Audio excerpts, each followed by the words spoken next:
بسم اللہ الرحمن الرحیم اما بعد فهذه فوائد وافیہ بحل المشکلات الکافیہ للعلامة المشتہر فی المشارق والمغارب الشیخ ابن الحاجب تغمدہ اللہ بغفرانہ واسکنہ بحبوحة جنانہ نظمتها فی سلک التقریر وسمت التحریر للولد العزیز ضیاء الدین یوسف حفظہ اللہ سبحانہ عن موجبات التلہف وتأسف۔ اما بعد فهذه فوائد وافیہ بحل مشکلات الکافیہ۔ بہرحال حمد و صلوات کے بعد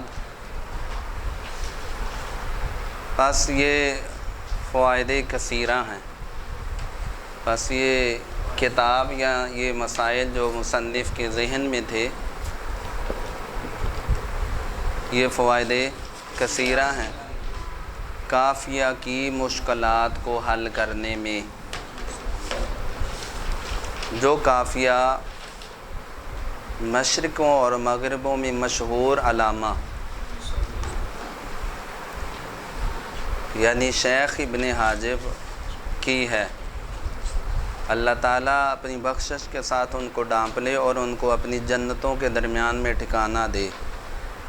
نظمتها فی سلک التقریری، میں نے ان فوائد کو تقریر کی لڑی میں وسمت تحریری اور تحریر کے داغے میں پرویا۔ میں نے ان فوائد کو تقریر کی لڑی میں اور تحریر کے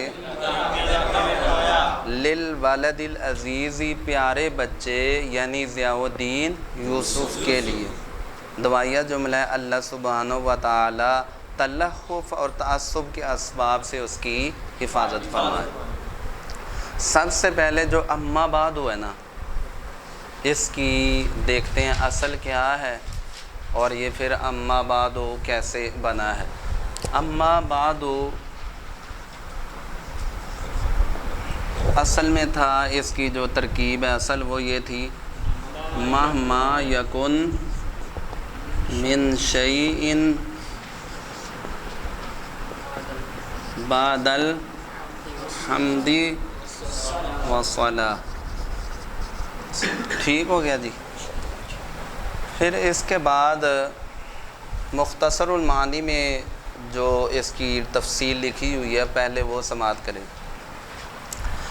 کہ اس میں مہما مبتدا ہے، مہما، اور آپ کو پتہ ہے مبتدا کو اسمیت لازم ہے، یعنی مبتدا کیا ہوتا ہے؟ اسم ہوتا ہے۔ اور یکون یہ فعل شرط ہے، فعل شرط ہے بمعنی یوجدو، یعنی کانا تامہ ہے، کس کے معنی میں؟ یوجدو، اور من شیء جار مجرور اس کے کیا ہے؟ متعلق ہے۔ اور یہ جو بعد الحمد والصلاۃ یہ اس فعل شرط یکون کا کیا ہے؟ مفعول ہے، مفعول فی۔ سمجھ آ گئی کہ نہیں؟ اچھا پھر کیا ہوا؟ اس کے بعد مہما جو مبتدا تھا اس کو بھی حذف کیا، ٹھیک ہے، اور یکن فعل شرط جو یوجدو کے معنی میں اس کو بھی جار مجرور سمیت کیا کر دیا؟ حذف کرنے کے بعد ان دونوں کے قائم مقام کس کو لے آئے؟ اما حرف شرط کو۔ کس کو؟ گویا اما جیسے مختصر میں لکھا ہوا اما مہما کا بھی قائم مقام ہے اور یکون جو فعل شرط ہے اس کے بھی۔ اس کے بعد بعد الحمد والصلاۃ آپ نے تین حالتیں پڑھی ہیں کہ جب یہ مضاف ہوں اور مضاف الیہ لفظوں میں تو موجود نہ ہو لیکن متکلم کی نیت میں ہو تو اس وقت یہ مبنی بر ضم ہوتے ہیں، تو جب مضاف الیہ کو اڑایا تو اس کے بعد یہ کیا ہو گئے؟ مبنی بر۔ یہ بات ذہن میں رکھیں، جہاں پہ مضاف الیہ کو حذف کر دیا جائے اس کے بعد مضاف کی تین کنڈیشنوں میں سے کوئی ایک ہوتی ہے، تین حالتوں میں سے کوئی۔ یہاں تو مضاف مبنی بر ضم ہوتا ہے، جیسے یہاں جب مضاف الیہ حمدی والصلاۃ، حمدی کو حذف کر دیا تو اس کے بعد پیچھے یہ مبنی بر ضم ہو گیا بعدو۔ یہاں مضاف الیہ کو حذف کرنے کے بعد مضاف پر تنوین آتی ہے، جیسے ہی نئذن، ہی یومئذ۔ اچھا اس میں کیا ہے؟ اصل میں تھا حینئذ کان کذا، مضاف الیہ کو حذف کرنے کے بعد مضاف پر کیا آ گئی؟ تنوین آ گئی۔ اور تیسرا ہے کہ یا پھر مضاف الیہ کے حذف ہونے کے بعد اس جیسی آگے ایک اور اضافت ہوتی ہے، جیسے یا تیمو تیمہ علی، یا تیمو۔ اچھا اب یہاں یہ جب مضاف الیہ حذف ہو گیا تو اس کے بعد بعدو کیا ہو گیا؟ مبنی بر ضم۔ یہ چیز تھی جو مختصر میں انہوں نے ذکر کیا۔ اچھا علامہ قابلی نے جو یہاں کہا، انہوں نے یہ کہا کہ یہ جو مہما ہے نا، اما، یہ مہما سے بنا ہے۔ یہ ایک قول انہوں نے ذکر کیا۔ وہ کیسے بنا؟ وہ فرما رہے ہیں کہ ایسے ہوا کہ پہلے ہا کو حمزہ سے بدلا، قریب المخرج ہے نا، تو ایک دوسرے سے بدلتے رہتے ہیں۔ ہا کو کس سے بدلا؟ تو کیا ہو گیا؟ ما۔ پھر قلب مکانی کی میم کو حمزہ کی جگہ حمزہ کو تو ہو گیا اما، میم کا میم میں ادغام کیا تو اما۔ یہ علامہ قابلی نے ذکر کیا ہے۔ بہرحال پہلی جو رائے ہے وہ زیادہ درست ہے، ٹھیک ہو گیا۔ یہ اس کی کیا آ گئی؟ اصل آ گئی۔ تو اس کا ترجمہ جو کچھ بھی حمد و صلات کے بعد ہے وہ یہ ہے جو اب بعد میں شروع ہو رہا ہے۔ پلے پڑ گیا جی؟ اچھا اما بعد، اس کے بعد ہے فہذہ فوائد وافیہ، فہذہ۔ اب یہ جو حاضی اس میں اشارہ ہے، فہذہ فوائد وافیہ، اس میں تقریر کہتے ہیں۔ حاضی جو ہے نا، حاضی اس میں اشارہ، اس کے مشار الیہ میں 7 احتمال۔ کتنے احتمال ہیں؟ 7۔ اچھا پہلا نمبر 1، اس میں اشارہ کا مشار الیہ نقوش ہے، کیا ہے؟ دوسرا احتمال الفاظ ہیں، مشار الیہ کیا ہے؟ تیسرا احتمال معانی ہے۔ چوتھا الفاظ دو کو ملا کے کر لیں، ٹھیک ہے جی؟ دو کو پہلے آپ ملائیں الفاظ اور نقوش اور الفاظ کو، کس کو؟ مثلا چوتھا احتمال نقوش الفاظ، ٹھیک ہے جی؟ پانچواں احتمال بولیں، نقوش اور معانی، نقوش اور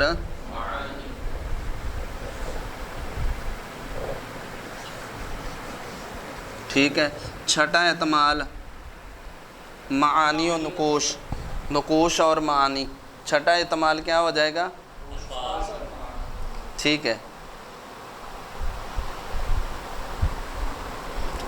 تو چھٹا احتمال اس میں یہ آ گیا، نقوش اور الفاظ ہو گیا، نقوش اور معانی ہو گیا، اور معانی اور الفاظ، معانی اور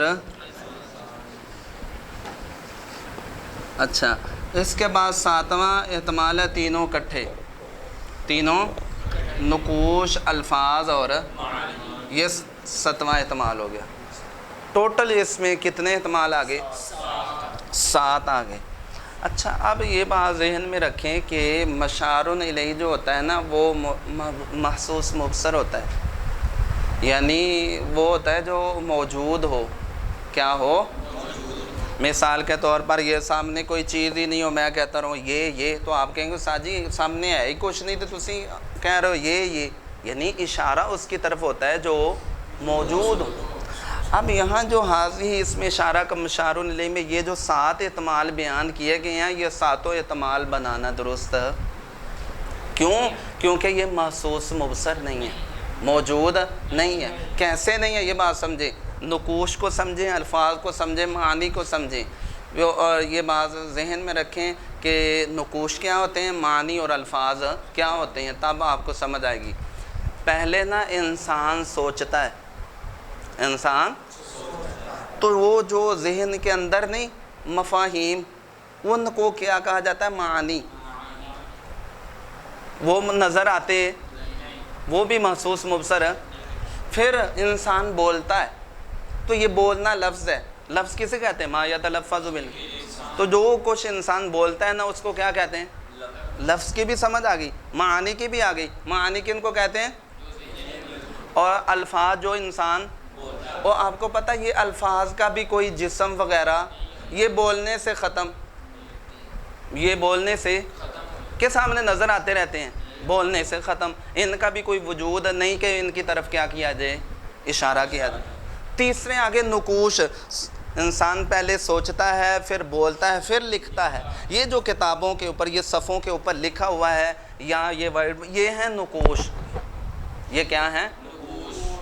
تو نقوش جو ہیں یہ بھی اگر اس خطبہ کو لیں، خطبہ ابتدائیہ، تو اس وقت تو کتاب موجود ہی نہیں تھی، نقوش موجود ہے، تو پھر سوال یہ ہے کہ نقوش بھی نہیں ہو سکتے کیونکہ یہ محسوس مبصر نہیں ہے، الفاظ بھی، معانی بھی، اور دو دو سے مل کر جب ایک ایک نہیں ہو سکتا تو دو دو سے مل کر یا تینوں اکٹھے بھی، کیونکہ مشار الیہ کیا ہوتا ہے؟ محسوس مبصر ہوتا ہے۔ یہ یہاں اعتراض ہوتا ہے، اس کا دیا جواب یہ ہے کہ ہم کہتے ہیں خطبہ کی نہ دو قسمیں ہوتی ہیں، خطبہ ابتدائیہ ہوتا ہے، ایک خطبہ الحاقیہ ہوتا ہے۔ ابتدائیہ اس کو کہتے ہیں جو پہلے لکھا ہے اور بعد میں کتاب کو لکھا ہے، اور الحاقیہ یہ ہوتا ہے کہ جو پہلے کتاب کو لکھی اس کے بعد شروع میں خطبہ رکھ دیا، ٹھیک ہے، کیا رکھ دیا؟ اب اگر یہ جامی والا یہ جو خطبہ ہے الحمد لولیہ وصلاۃ، یہ جو خطبہ ہے، اس خطبے کو اگر ہم خطبہ الحاقیہ مانیں تو پھر ہذہ اس میں اشارہ کا مشار الیہ کتاب ہوگی جو لکھی جا چکی تھی، تو اس کو مشار الیہ بنانا بالکل درست ہے، سمجھ آگئی کہ نہیں؟ اور اگر خطبہ ابتدائیہ مانیں تو پھر ہذہ اس میں اشارہ کا مشار الیہ، مصنف کے ذہن میں جو مسائل تھے نا، کون سے؟ نحو کے مسائل، جو قافیہ کے اوپر پوری انہوں نے یہ جو تشریح کی ہے اس کی، یہ مسائل ان کے کیا تھے؟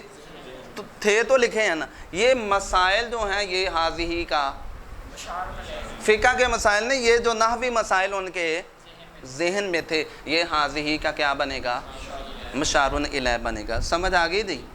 اب اس پر پھر سوال ہو جاتا ہے، حضرت اگر آپ وہ ذہن میں جو موجود مسائل ہیں ان کو مشار الیہ بنا رہے ہو تو وہ بھی تو نظر نہیں آ رہے، وہ بھی تو محسوس مبصر نہیں ہیں، موجود، تو اس کا جواب یہ دیا کہ وہ مسائل اگرچہ موجود نہیں، نظر، لیکن وہ اس قدر اجلے اور واضح اور صاف شفاف تھے مصنف کے ذہن میں، گویا کہ وہ محسوس مبصر ہے، گویا کہ وہ، تو ان کو محسوس مبصر کے درجے میں اتار کر ہذہ سے کیا کر دیا؟ اشارہ کر دیا۔ تو اب اگر خطبہ الحاقیہ ہو تو ترجمہ ہوگا پاس یہ کتاب قافیہ کی مشکلات کو حل کرنے میں فوائدے کثیرہ ہے، اور اگر خطبہ ابتدائیہ ہو تو ایسی صورت میں ترجمہ ہوگا کہ بس یہ مسائل جو مصنف کے ذہن میں ہیں جو ابھی لکھے نہیں، بعد میں لکھنے ہیں، یہ نحوی مسائل قافیہ کی مشکلات کو حل کرنے میں فوائدے کثیرہ ہیں، ٹھیک ہو گیا جی؟ اس کے بعد وافیہ کا معنی نیچے لکھا ہوا کثیرہ تامہ درمیان میں، بحلی کی جو با ہے یہ با فی کے معنی میں ہے، مشکلات بمعنی مشتبہات ہے، تو اب ترجمہ الکافیہ کی جو تا ہے یہ آپ نے پچھلے سال بھی پڑھا تھا، کافیہ کی تا نقلیہ ہے یا مبالغہ ہے؟ یہ تا تانیث کی نہیں ہے، تو کافیہ صفت ہے کس کی؟ کتاب کی، اس سے پہلے کتاب موصوف مقدر ہے، ٹھیک ہے جی؟ تو اعتراض اس پہ تب ہونا تھا جب اگر کافیہ کی تا تانیث کی مانے، تو تانیث کی نہیں ہے، یہ نقلیہ یا مبالغہ ہے۔ اب ترجمہ یہ ہوگا، پس یہ مسائل یا یہ کتاب کافیہ کی کتاب کافیہ کی مشتبہات کو حل کرنے میں فوائدے کثیرہ ہے، سمجھ آگئی کہ نہیں جی؟ اس کے بعد آگے دیکھیں جی، للعلامۃ المشتہر، علامہ موصوف ہے، مشتہر اس کی صفت ہے، علامہ کی تابی تائے تانیث نہیں ہے کہ جی آپ اعتراض کریں مشتہر صفت ہے تو صفت اور موصوف میں تو مطابقت ہوتی ہے، موصوف صفت میں یہاں مطابقت نہیں ہے، اس کا جواب یہی ہے کہ یہ تا تانیث کی نہیں ہے۔ فی المشارق مشرقوں اور مغربوں، یہاں جمع ذکر کیا، اور مشارق اور مغارب بول کر کنایتاً پوری زمین مراد ہے کہ جو ساری زمین میں مشہور ہیں، ٹھیک ہے؟ تو اب سوال یہ ہے کہ جمع ذکر کیوں کیا؟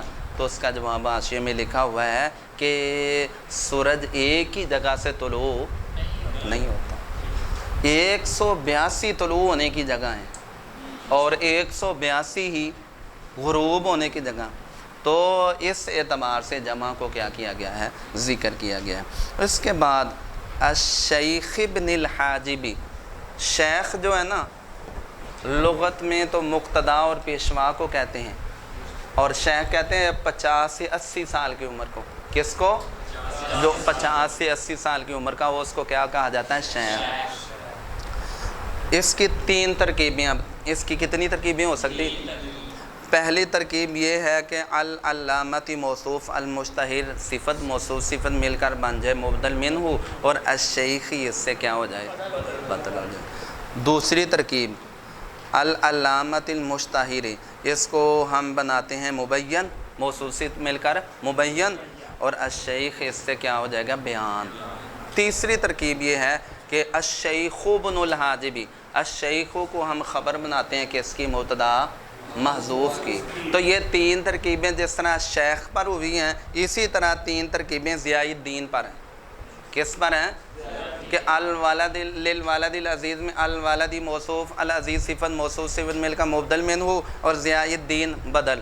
دوسری وہ ولد العزیز مبین اور ضیاء الدین عطف بیان، یا ضیاء الدین یہ خبر ہو جائے مبتدا محذوف ہوا کی۔ یہ 3 ترکیبیں ان کی۔ ابن الحاجب کی 2 ترکیبیں ہیں۔ ایک ترکیب تو یہ ہے کہ الشیخ موصوف اور ابن الحاجب اس کی، دوسری ترکیب یہ ہے کہ وہ مبدل منہ اور یہ بدل۔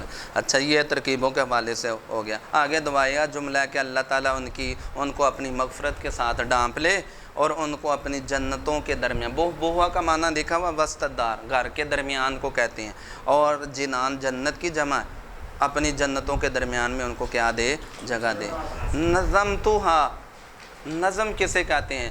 نظم کہتے ہیں ادخال اللؤلؤ فی السلک، موتیوں کو لڑی میں پرونا، لڑی میں پرونا۔ یہ یعنی اس سے یہ اشارہ کر رہے ہیں کہ جو قافیہ کے اوپر میں نے شرح کی ہے اس کو ایسی معمولی نہ سمجھے، یہ موتی ہیں جو میں نے لکھ کر پرو دیے ہیں، سمجھ آئے گی؟ تو گویا یہ طالب علموں کی رغبت اور ان کو شوق اور ان کی دلچسپی کے لیے انہوں نے یہ لفظ ذکر کیا کہ ان کو ایسے معمولی نہ سمجھنا، یہ موتی ہیں جو میں نے لکھ کر کیا کر دیے ہیں؟ پرو دیے ہیں۔ آگے چلیے جی، تقریر کی لڑی میں اور تحریر کے دھاگے میں، کس کے لیے؟ کہا پیارے بچے ضیاء الدین یوسف کے لیے۔ اللہ سبحانہ و تعالیٰ اس کی حفاظت فرمائے تلخف و تعصف کے اسباب سے۔ تلخف و تعصف کیا ہے؟ ایک قول تو یہ ہے کہ یہ دونوں مترادف المعنی، افسوس کرنا، رنج و غم کا اظہار کرنا تلخف اور تعصف کہلاتا۔ دوسرا قول یہ ہے کسی مشن یا مطلوب کے فوت ہونے پر جو افسوس ہوتا ہے اس کو تلخف کہا جاتا ہے، اور کسی ناپسندیدہ چیز کے اترنے پر، امر کے نازل ہونے پر جو افسوس ہوتا ہے اس کو تعصف کہا جاتا ہے۔ تیسرا قول یہ ہے